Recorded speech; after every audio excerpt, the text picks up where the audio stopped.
Hi, my name is Steve McRae, and you're listening to Catholic versus Other.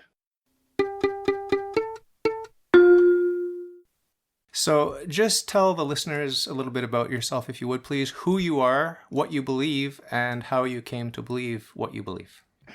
Well, I started off pretty much a non-believer way back in the day. I don't come from a very religious family.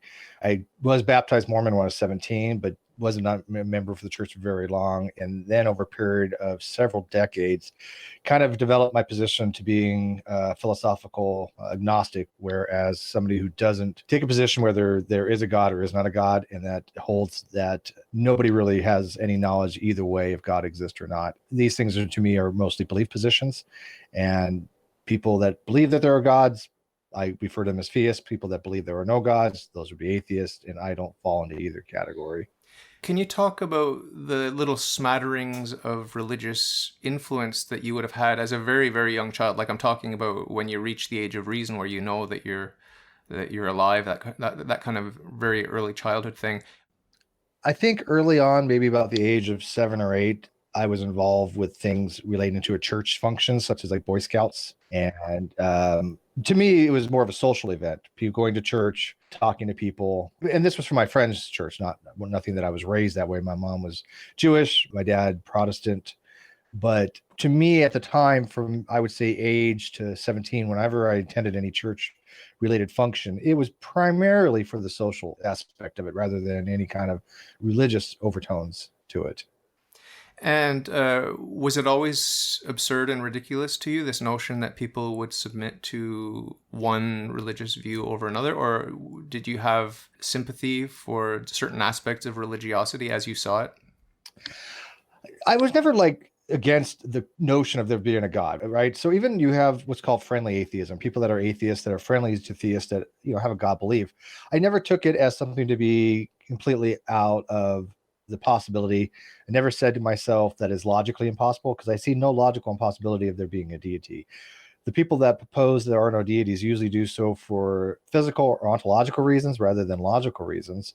But I never took the concept of a deity to be something that should be trivially just dismissed by fiat, because to me, the fact is, whether you agree with a theist or not, God or the concept of God has at least played a huge effect on society for thousands of years, right? I mean, so the concept of a deity in many different cultures has shaped the way society, cultures, humanity has progressed over thousands of years. And whether that is something that is actually true, and I'm not saying because people believe this that makes it true, that's not the argument, that would be obviously a fallacy, but it's something that has to be noted that these things do have influence, and because they have influence, I think they are worthy of discussion.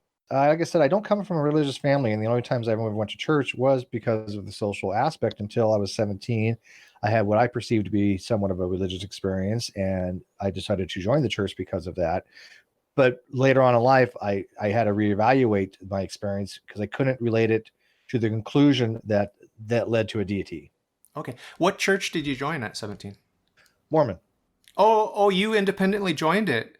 Yes. I was not raised Mormon, no. Okay. Yeah. Wow. What did your friends and family think about that move? Well, my family wasn't too thrilled, although, they weren't going to prevent me from doing what I wanted. But I did have a lot of friends at the time that were in the church. To them, they thought it was great. Now, I still keep in touch with a few of those friends. Matter of fact, I ran into my best friend who paid me a visit that I've known since I was 6. And, we had a long discussion about this. He's known for a very long time that I fell away from the church, but he recognizes that I have my reasons. And he even has said he's more of a moderate believer now. And that even if the church isn't true, he likes the lifestyle, but he recognizes the fact that I have legitimate reasons why I no longer belong to the church. And he respects me for it. I belong to a religion, the Catholic Church, that teaches that all Jews go to heaven. I'm very excited whenever I meet a Jew or whenever I think about the Jews. It seems like you take it for granted that your mother has Jewish roots. Why aren't you more excited about Judaism? I mean, I'm fascinated by the tradition. I've been to bar mitzvahs and things of that nature, but that's about it. I was, like I said, we weren't raised Jewish. My mom just comes from a Jewish line, and of course, that if your mother is Jewish and in the eyes of the temple, the children are Jewish. That's just how it works. But that to me is just a cultural belief. So, I mean, while culturally I am Jewish, if you take Judaism to be a culturally related thing, then yes, absolutely. But I'm not Jewish by faith. Now we're going to focus on your present passion in life. What do you do for a living? What education do you have? Do you have any philosophical training or education? What's your background? Do you have science background? I know you were in the military, but just flesh out for my listeners a little bit more about who you are today and how you got to be here. Well, I always was interested in science growing up. My passion was actually astronomy or astrophysics, but I realized that that required a lot of math that I was never going to be able to do. So I joined the military. I became a nuclear propulsion engineer that went through what's called the Naval Nuclear Power Program, which is probably the most difficult academic program in any military. So I got my qualifications to train people how to operate nuclear power plants. But I got out and I went to college. I almost got my degree in nuclear technologies, but didn't finish. Have enough credits for one. But I only recently, I'd say about 5 years ago, got interested in philosophy. I never really had much of an experience with philosophy up to that point. And then being in the great debate community and being online, I realized that if you're going to have any real ability to converse in these types of conversations, you're going to have to know a little bit about philosophy. And so I dived into it and I found that I actually enjoyed it. And I actually found that it really taught somebody how to think critically, how to be rational, how to think logically. And I just immersed myself in it for several years. And again, I am completely still a layperson. I tell people all the time, don't take what I say as some kind of authority, because I'm certainly not by any stretch of the imagination. But I do know authorities and they do check me. So I make sure that what I put out at least is reasonable. Do you think that some people love the truth more than others, or do you think that everyone loves the truth equally?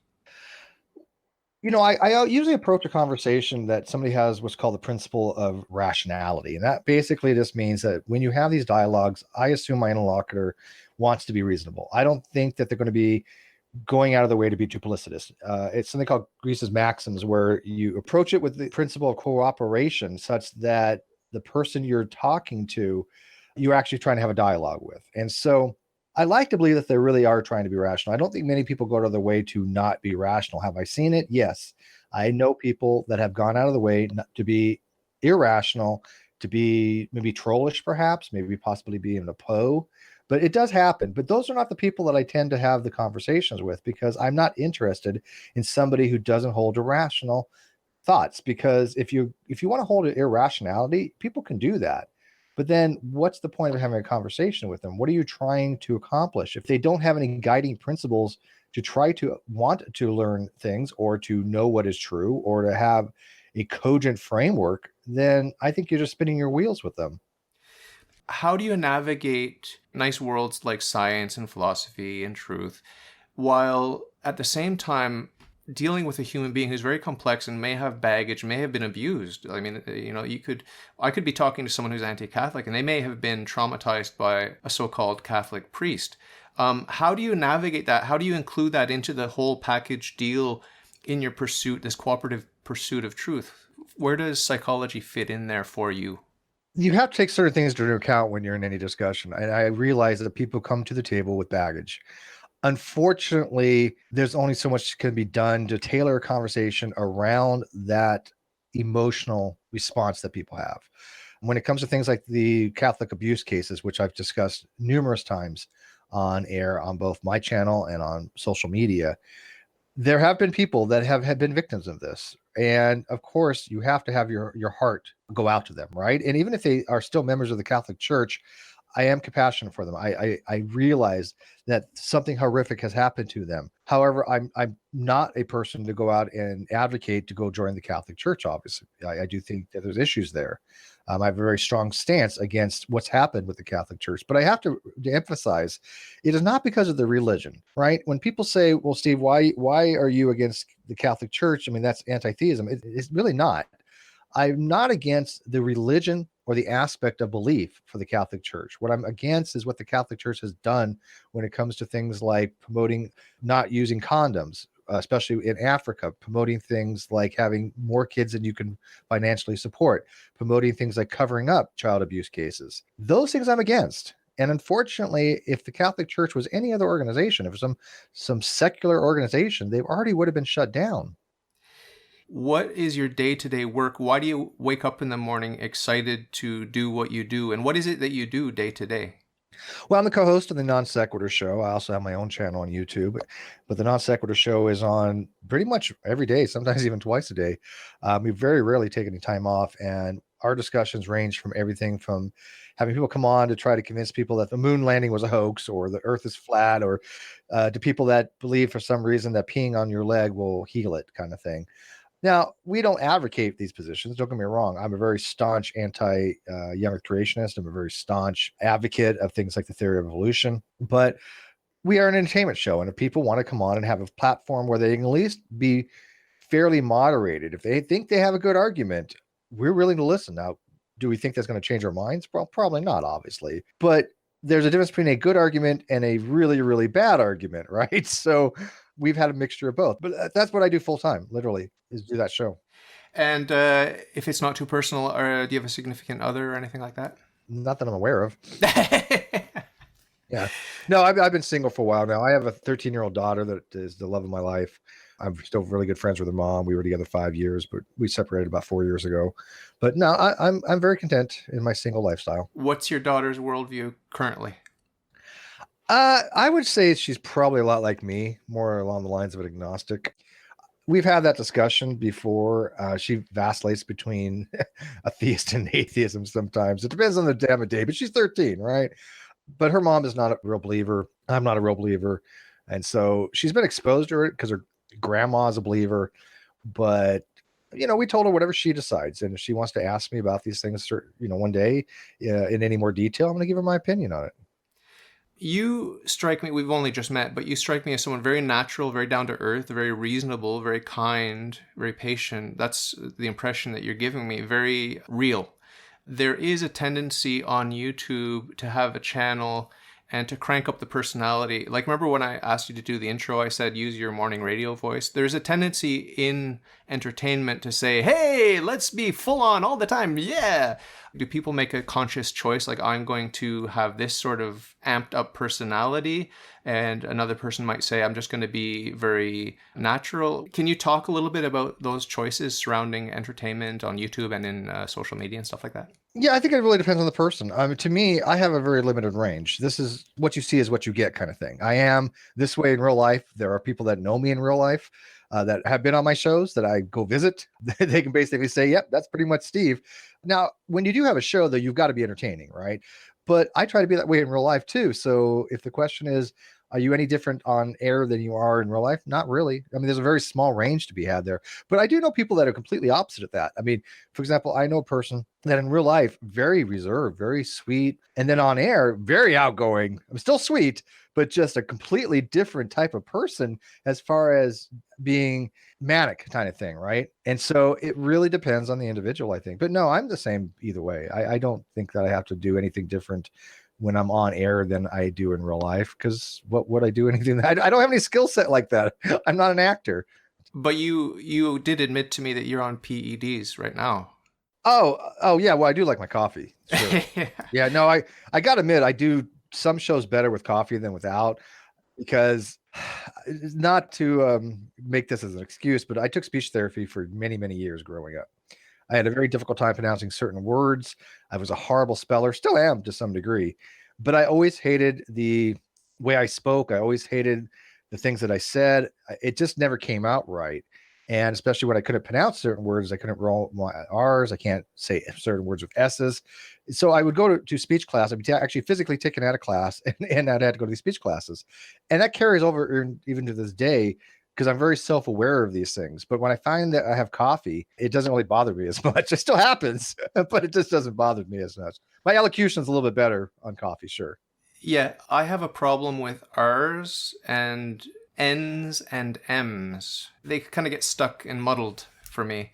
Well, your words are very clear, though. I usually get people thinking that I'm mumbling for some reason because I don't enunciate fully enough, in which case then I go overboard like I'm doing now to make sure that every word is very crisp. See, I messed up right there. Even when I try to, right, it just doesn't work. So I do have my own sense of speech impediments, but I deal with them. But you know what? I notice people really don't notice them that much or really don't care. because I think everybody does to some degree. And we're not professionals when it comes to that. We're not people like Joe Rogan, who has 3 million, 5 million, 10 million, whatever freaking million subs he has, where he's on the radio all the time. And this is what he does. And he's very good at speaking, right?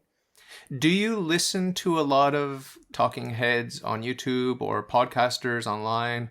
Do you listen to the big guys, the small guys, that everyone in between, or do you have a preference? What's your consumption like? Yeah, I do. I listen to quite a few different people on YouTube. There are a few big names. I do like Sargon of Akkad. I will admit that. Maybe it's more of a guilty pleasure. I'm not always saying that I'm agreeing with them, but he is very interesting to listen to. I'll listen to Joe Rogan. A lot of smaller names, of course. I'll listen to my friends like Cyrus the Skeptic has a great show. Thomas Westbrook from Holy Kool-Aid has a great channel. A lot of people that we know have just a lot of great stuff they put out. So I will watch those. Unfortunately, I can't watch them all, but I do have a bucket list and I try to get to as many as possible. But more likely is the case that somebody will say to me, Steven, somebody made this video. We go watch it. Give me what you think of it. And that's when I usually will go watch the video. Or if they, for some reason, mention my name or they talk about the Non Sequitur show, then I will probably go watch it as well. But there's a lot of people that are still detractors that go out of their way to troll. And if they're just going to make some video that's taking pot shots at me, I'm not going to bother. And I tell people the same thing. Don't bother with those people. This is just my hobby, but I've been doing it for about 2 years now. And what I've noticed just recently is that anyone that is a philosophy professor or that is interested in philosophy will always say yes to an interview and they'll always come on my show. Whereas normal people or those that aren't into philosophy, they hesitate, or maybe they're asking, why do you want to interview me? You know, I've never had a philosopher or anyone that's interested in philosophy say, why do you want to interview me? They seem very open and they seem very willing to talk about themselves, about their worldview, and to discuss openly. Have you noticed a similar pattern, or am I completely off base here? No, I think you're absolutely right. And one of the reasons being is, though, I think, because I do know a lot of philosophers. I just had Dr. Graham Oppy, Dr. Alex Malpass, Ramses II. And so, yeah, every philosopher that I've talked to, I don't think anyone has ever turned me down. I know Dr. Malik, he's into philosophy. He's going to be coming on to talk about atheism and the burden of the proof, hopefully one time. But yeah, no, the people that enter philosophy, they understand a dialectic, and they understand that in dialectics, there is a way to approach conversations. Usually you have a person with a thesis and a person with an antithesis, and then you have this meeting of the two together. There's this synthesis. That's why it's called dialectic synthesis. And they like to have conversations. They like exploring other people's positions, and that helps temper their own. The only reasons I have the positions I do is because I've had conversations with people that really know these things, and it's allowed me to better formulate my own positions. And I think that philosophers recognize that, and they're more willing to have these types of dialogues and more willing to have discussions and more likely to be interviewed because they like the conversations. When is the last time where you said, oh, I've got to reevaluate everything because the set of assumptions that I brought just got enlightened by something I've discovered through a conversation or through reading? When is the last time there was a significant shift in you, in your perspective, in your worldview, and in a bunch of assumptions that you brought to the table? My last paradigm shift was when I got to YouTube about 5 years ago. I generally referred to myself as an apatheistic theological non-cognitivist. That rolls off the tongue. You should send that to your speech therapist. They'd be so proud of you. The apatheistic theological non-cognitivist. The reason why I took that position is I still feel like an apathetic, right? I don't really care that much ontologically if there's a God or not. I rather discuss people's beliefs. I rather discuss why they think there's a God or why they think there isn't a God. But whether God exists or not, I have no way to determine. And therefore, I really don't invest too much time, really, for myself at least, worrying if there is one or not, because it's just stress in that case, right? So I'm kind of apatheistic in that regard. But at the time, I labeled myself a theological cognitivist, or at least a kind of a semi-theological cognitivist, because I didn't think that the proposition made any sense. Does God exist? What does that mean, right? Is there something that you can actually assign a truth value to? Is it true or false?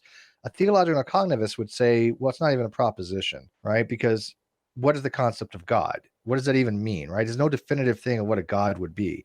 So it's a very ambiguous term that people use very selectively and very stipulatively.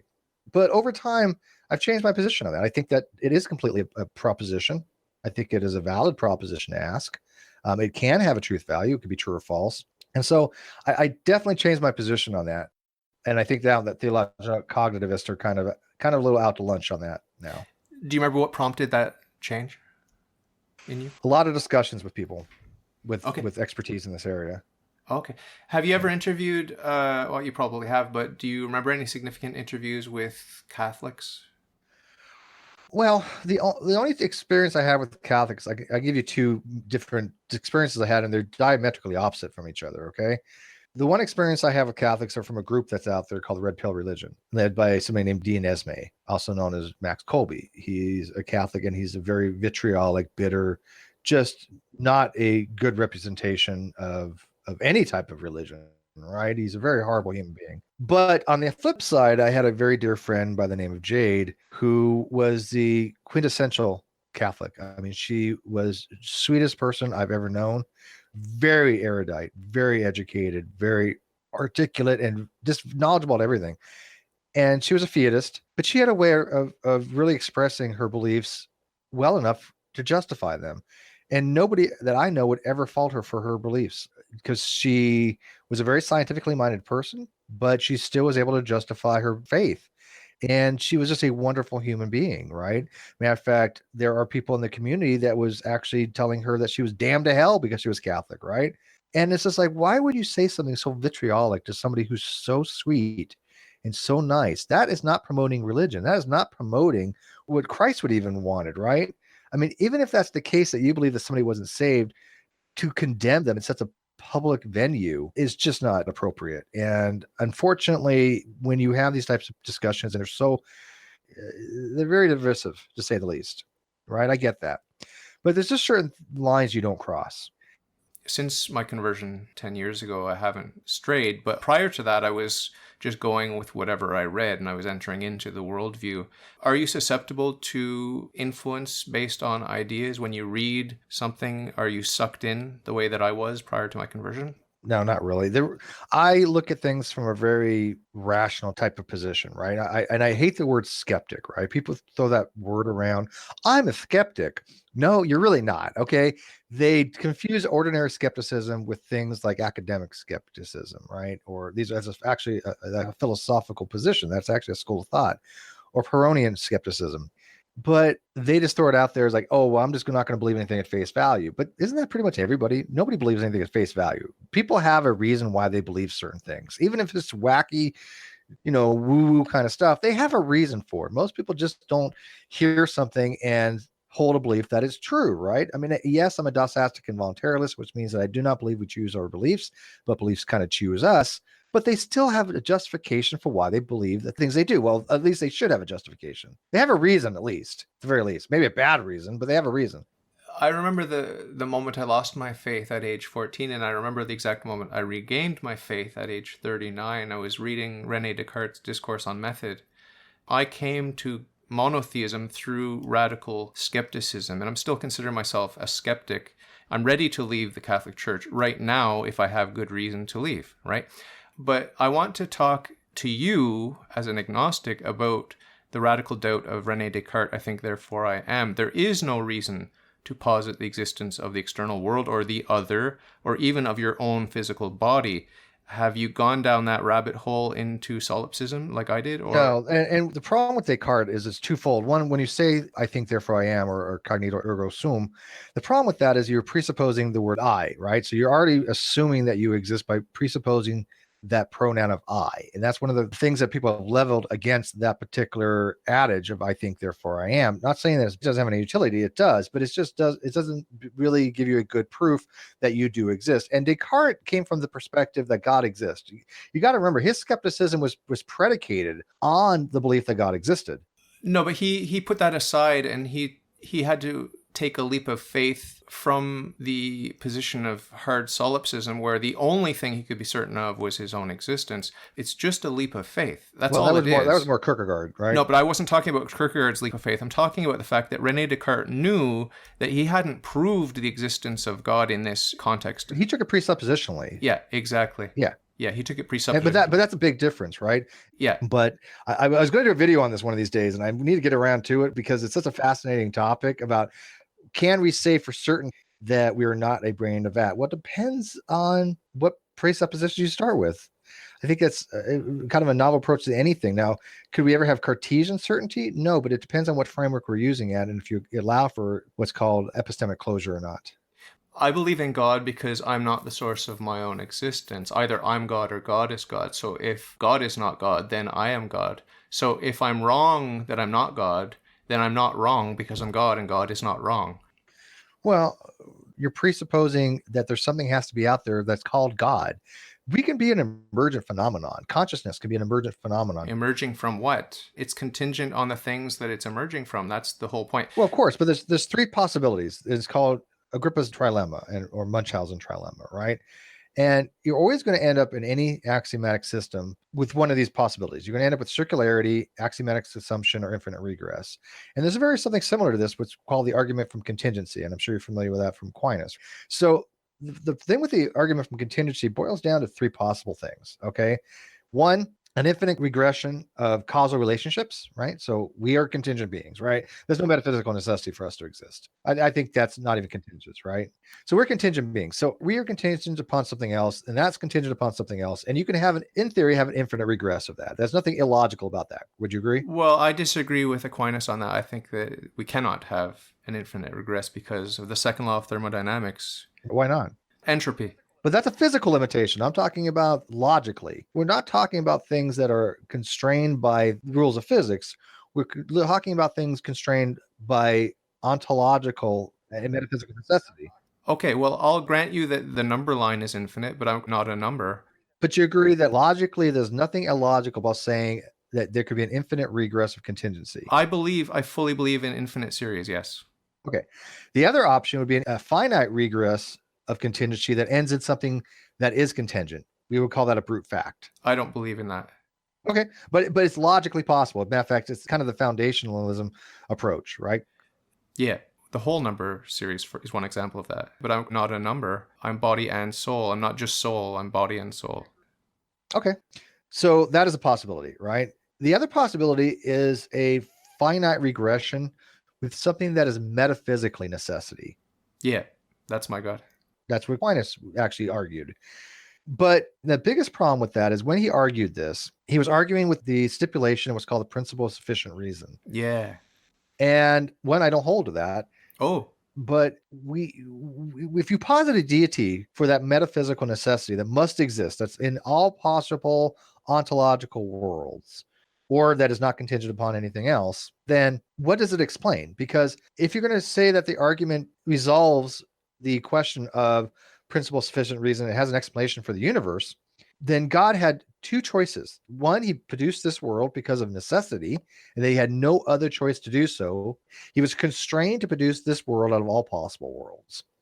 The other option would be that he just had his reasons for picking this particular world. Out of all possible worlds, he picked this one, and he had reasons to do so. But if that's the case, without knowing those reasons, it doesn't satisfy the PSR. So the whole argument kind of fails at that regard. But I think what happens is people just place that metaphysical necessity as God rather than something else. No, but listen, you don't need to know why I chose to do what I did in order to acknowledge the fact that there was a good reason, at least from my subjective perspective. But what does the explanation of God actually explain then? If somebody says God explains this particular phenomenon, it doesn't give me any explanation. It's a very vacuous explanation. He never explains anything. There's a difference between mansplaining and Godsplaining. Mansplaining is the primitive sort of dialectical method that you and I are resorting to because of our limited intellects.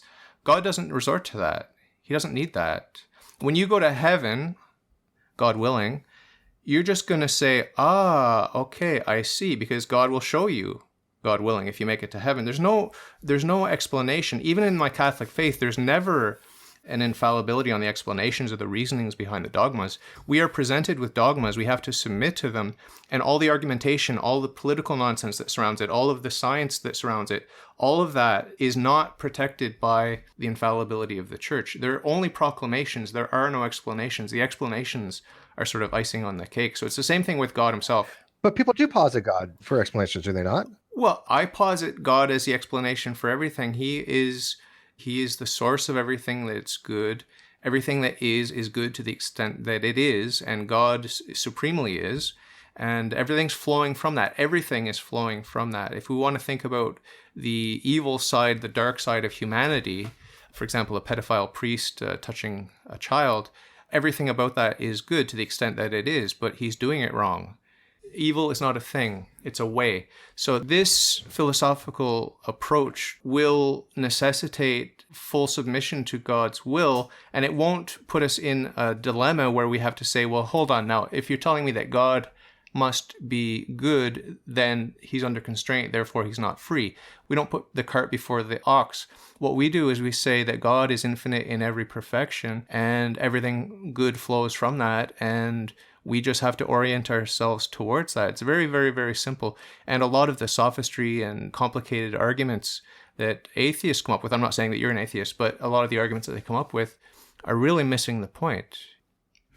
Okay. But if God had to create this universe, he didn't have to do anything. Okay. So if he didn't have to create this universe, there has to be reasons, of course, per PSR for him to create this possible world out of all others. Of course. So what were they? You'll find out, God willing, if you get there. You know what I mean? See, but we don't know now, right? You don't even know why I choose to do what I do, but you can't comprehend it, but you can apprehend it, okay? It's like if you're thirsty and I have water, I'm not going to ask you to explain what water is. I'm just going to give you water, okay? You don't need to understand what water is in order to be thirsty and in order to gulp it down when I offer it to you generously.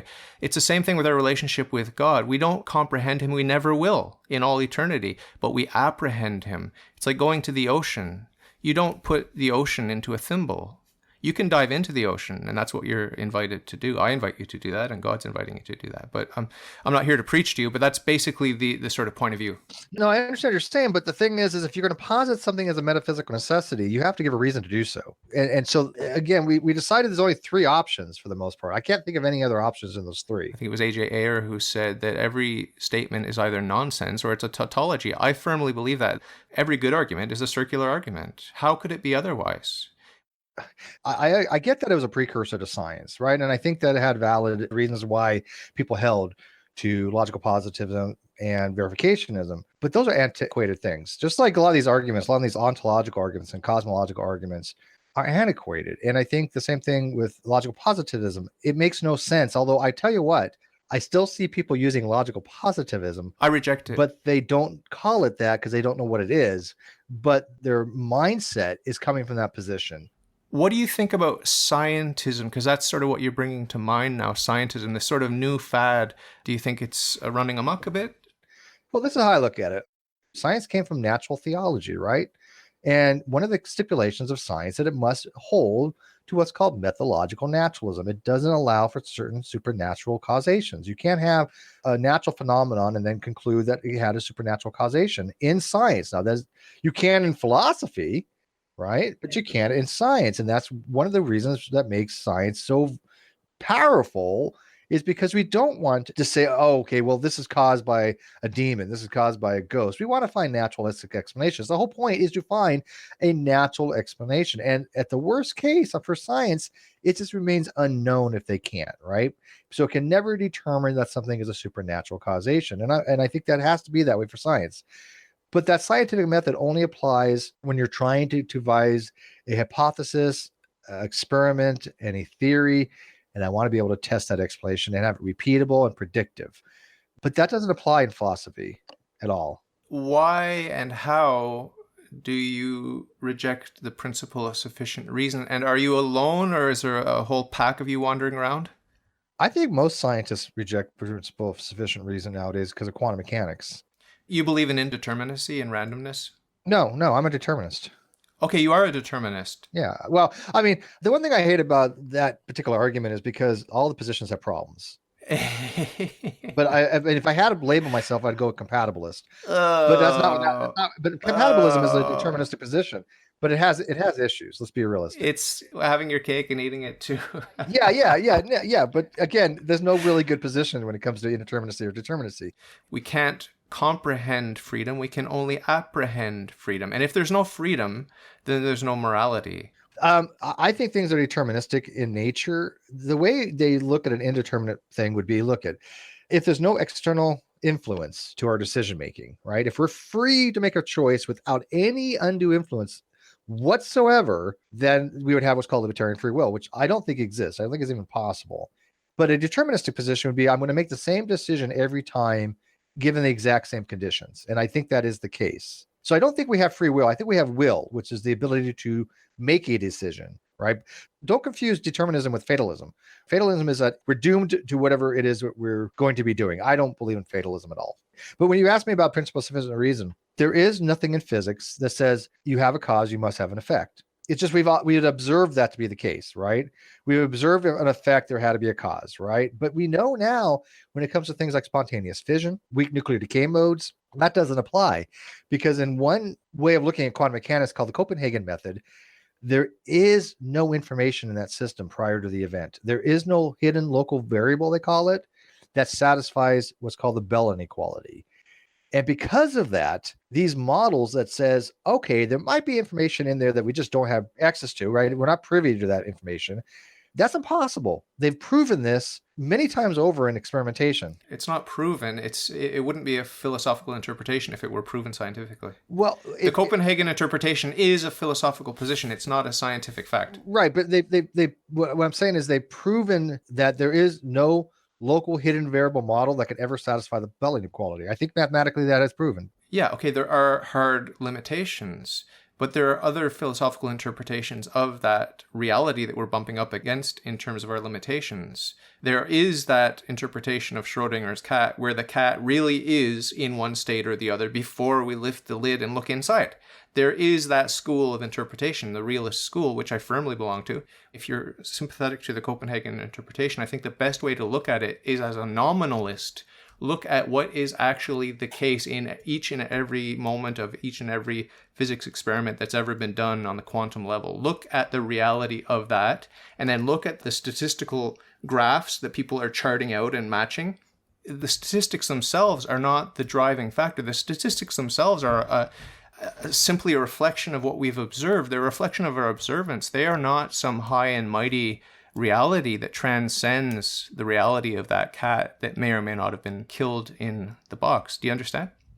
I do, but I have to disagree. And let me tell you why. There are different models out there. You're right. I mean, you can have the multi-world hypothesis. You can also have Bohmian mechanics, which is complex form of wave functions that exist that are part of space-time itself, and it deals with path integral formula. But the thing with the Copenhagen interpretation, we notice there's an effect, right? We notice there's something like a decay mode, a weak nuclear decay.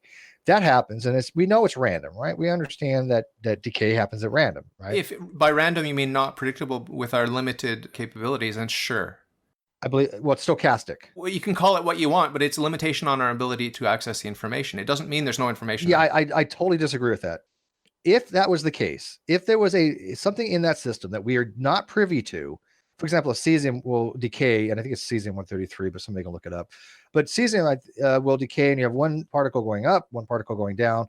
So spin up, spin down. One's always 180 degrees opposite the other. So by doing measurements with these spins, if the model was the case where there'd be information in that system, it should be 5/9. It should be 55% of the time we should see this happen in the experiment. We don't. We see it 50% of the time, which is consistent of a model that doesn't have a local hidden variable. That's why it's called the Bell inequality. And if I remember correctly, the Bell inequality is something along the lines of there is no local hidden variable model that can satisfy all states of the system. And they've proven this mathematically. They've shown it by countless experiments that there is no mathematical possibility that there's something in that system that we're missing. Now, there are other theories out there using global hidden variables, but local realism is dead, in my opinion. Yeah, I could care less about all the fancy details. I'm willing to accept everything that you said about the hidden variables in that local realism. I'm willing to accept all that. I don't have good reason to because I haven't looked into it deeply. Okay, but I'm willing to, for the sake of argument, grant you everything that you want in that to justify your position. But I would counter with a devastating counter argument, which is namely that quantum physics is a science. Guess what? That means predictability. That means that these outcomes are conforming to our expectations. The expectations that we have based on what? Newtonian physics? No, based on quantum physics, based on the science of quantum physics. We have these expectations, these statistical expectations. And guess what? Reality is conforming to them. Why? Not because we are imposing on reality, but because we are observing reality. Reality is doing its thing, and we can do quantum physics, which is a science, because it is conforming to these patterns. Now, if you use science before the 20th century, you may be very perplexed and very confused about what's going on with some of this subtle stuff. But that doesn't change the fact that it's a science, that it's conforming. There are no wacky and weird things. We may be delighted by the subtlety and the nuance of these strange behaviors at the quantum level. So what? It's reality. It's conforming. It's a science. It's a science. Now, I think it's not science. I think it's more philosophy. There's a couple of ways of looking at realism, right? The scientific approach could be the models we have are just that. They're just models that don't actually represent reality. That'd be an instrumentalist type approach, right? And there's a scientific realism approach that says that these models actually do describe reality. And one of the specific models is that they do describe reality, but the main thing about them is they have utility. They have some kind of usefulness to them that we can use to make predictions. That's very fundamental in model-dependent realism. But when it comes to Copenhagen interpretation, we've done the experiments to show that that does work. Now, any of these models do work. You're right in this regard. If you accept Copenhagen, if you accept that philosophy, there cannot be local hidden variables. There is no information in the system. There is cause without effect, if you accept that interpretation. But then if you want to go to a different interpretation, then that's a different story. So why are you happy with a natural, uncaused cause? Why are you happy with that? Well, I mean, there's only that. I mean, I only think of a handful of positions to go. You could be a foundationist, you could be a coherentist, you could be a found-herentist, you could be infinitist, you could be a reformed epistemologist. There's only a handful of different positions that I know of you can even pick. It sounds to me you're probably more aligned with reformed epistemology, starting with the presupposition, or at least that God exists. Yeah. So that paradigm, I can't take God as a properly basic belief, but the foundationist would say, okay, reality exists and I accept it axiomatically. And it's properly basic because we all have to make that leap of faith determination. I hate calling it a leap of faith. It's just for me to get out of bed, I have to make certain presuppositions that one, there's a floor for me to put my feet on, that reality has to exist. That has to be the very first thing. If I don't accept reality exists, I cannot then formulate any other epistemic framework from that, right? Can we talk about morality? What is the basis of your morality? When we talk about basis of morality, it's a complex subject. I mean, I was first instilled in morality with my parents, right? And I know people have laughed at that, but I think that's a perfectly reasonable position to take. We do instill, as parents, to our children morality. There's nothing wrong with that.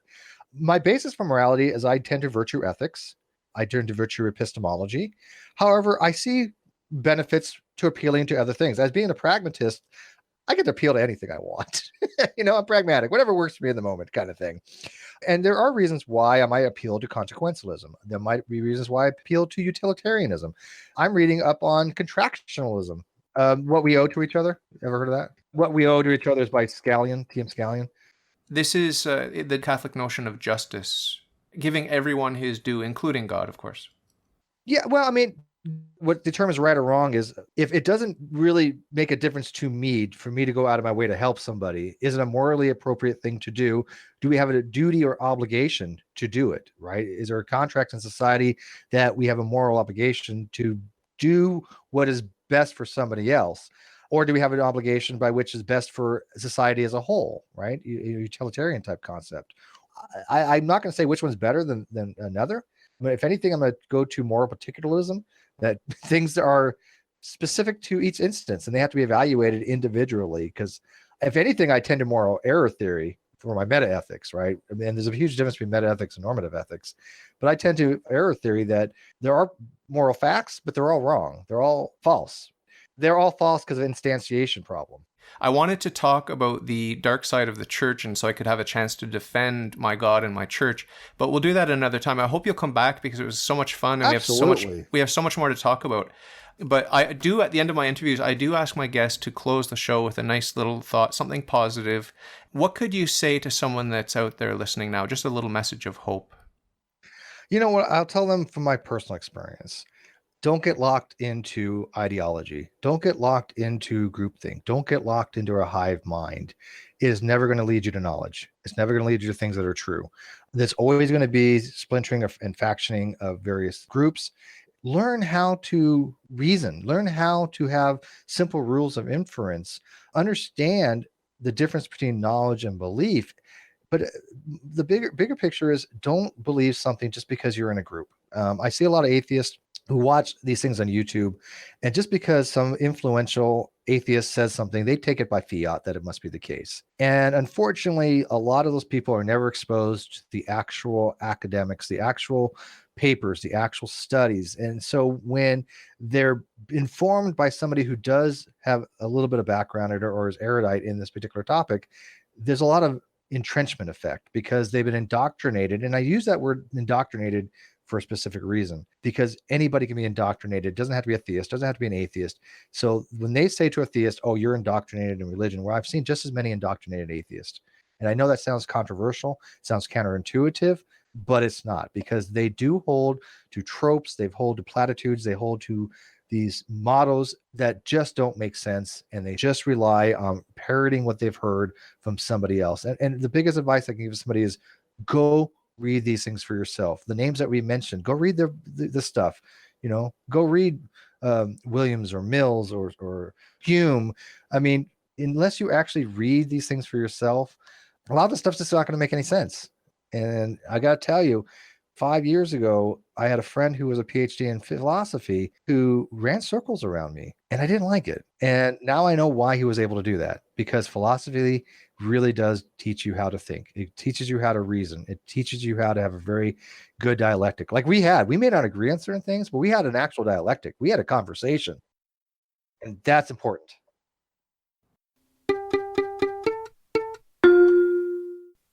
If you like your worldview, if you think it's swell, if you've got some questions, ask me and I'll tell. All you got to do is ask. All you got to do is ask.